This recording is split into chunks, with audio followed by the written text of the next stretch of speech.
Hello everyone, and welcome back to Watch More. Today, we're heading to the beautiful Gdańsk Beach in Poland, where the Baltic Sea meets a lively summer atmosphere. Get ready to enjoy the beautiful coastline, relaxing beach views, summer fashion, and the fun energy of a perfect beach day. If you enjoy beach walks and travel videos, don't forget to like, subscribe, and turn on notifications for more amazing destinations. Now, sit back, relax, and enjoy this beautiful Gdańsk Beach summer walk with me. And make sure you watch until the end. There are plenty of beautiful beach moments waiting for you. Let's begin.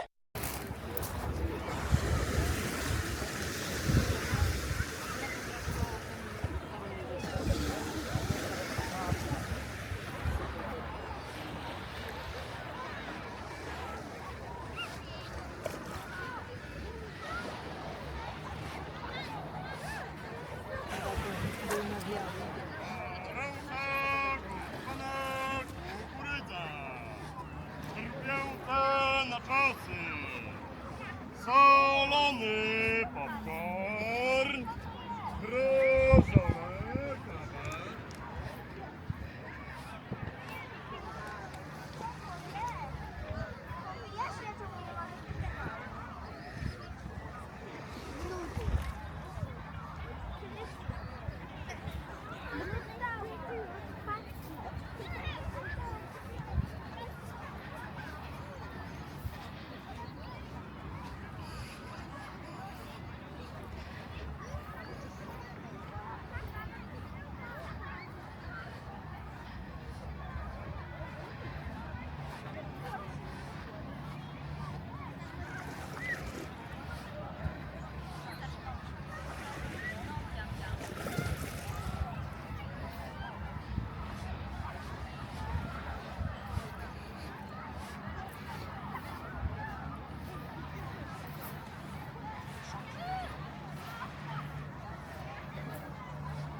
No to idziemy do toalet, chodźcie.